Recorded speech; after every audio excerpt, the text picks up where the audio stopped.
Diffusion number 3, violet. We can see a massive spread already. We're losing a little bit of the punchy center of the light source.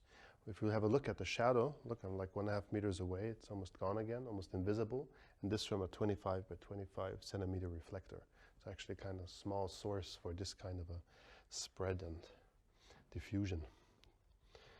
Yeah, you can see like this, the spread is almost like bigger. Okay, we use this light source, of course, obviously a lot when we want to have diffused light coming into a room. It's almost like an overcast day, but we still need kind of a clear direction of the light source. I wouldn't want to call it punchy anymore. This is what we would do with the blue more. It's more like an even, soft spread of light. Okay, but let's have a look at this when we actually use it for lighting a room. Okay, I'm coming slowly into the light beam. And now I have 100% on you, Jacob. That gives us a 4.5 in the face. Okay, and now I tilt the reflector a little bit down to get some shade on the ceiling, some more contrast in the room. Yeah, it's really nice to see how actually there's a gradient. Can you tilt it down even a little bit more? More? Yeah, stop.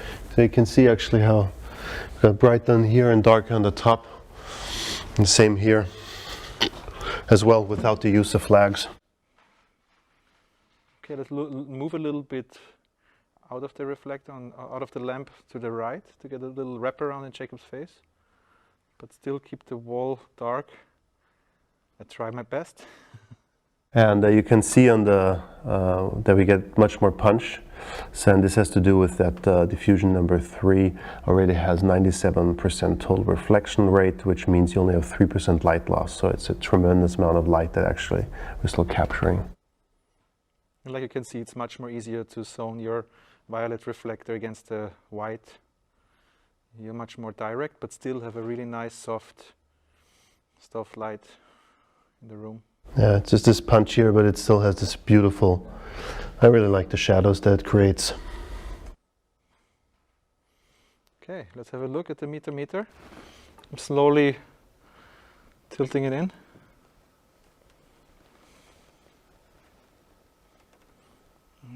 Okay, now we have 100% on you, Jacob.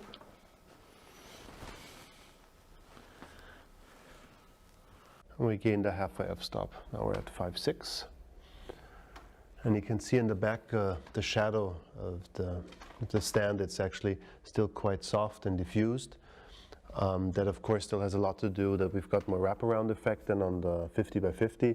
As we talked about earlier, you'll have the maximum amount of wraparound on the Diffusion 4 white, and you're going to increasingly get less wraparound. So we'll see this in course of the videos. Manuel, maybe let's have a look at the 25 compared to the 50 to actually still show on the shadow in the background what the crispiness does.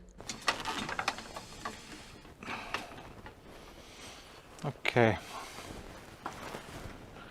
So there's a 25, 100% on you. Yeah, can you aim it a little bit up to the back? Yes. Perfect. You can see how sharp the shadows are getting. I mean, it's still soft, yeah, but it's much sharper now than we've seen in the meter by meter, and this has exactly to do with the wraparound effect, that we had a big surface, and now we just reduced the surface, so obviously we're getting a more punchier shadow.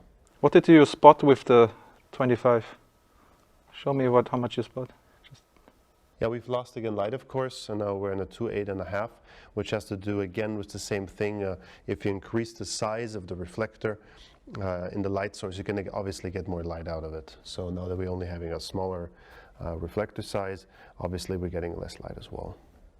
It's also a way of, like a scrim maybe sometimes even, if you're not worried about shadows. But look how cool it is to zone your light now. Really can move around and create some effects you maybe like. You really can play around and try new things.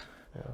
Like with the violet one, I wouldn't use it really or recommend it that much to add some fill light into the face. Maybe if it's a very bright key source, you could do so. But obviously, like Manuel is doing right now, it's great to take the smaller diffusion number 3 just to add a little bit of punch to the table and do something like that.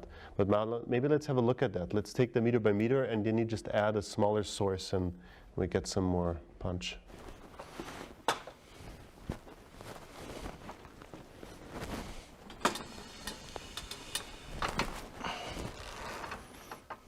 And you want to show the punch with the 25? If you tilt it down a little bit more, like it's more Yeah. skylight than direct light, even more. More. Okay, now you have the feeling of a bright sky basically coming in. Show it with the violet again. And now, yeah, you take the 25 violet and just add something on the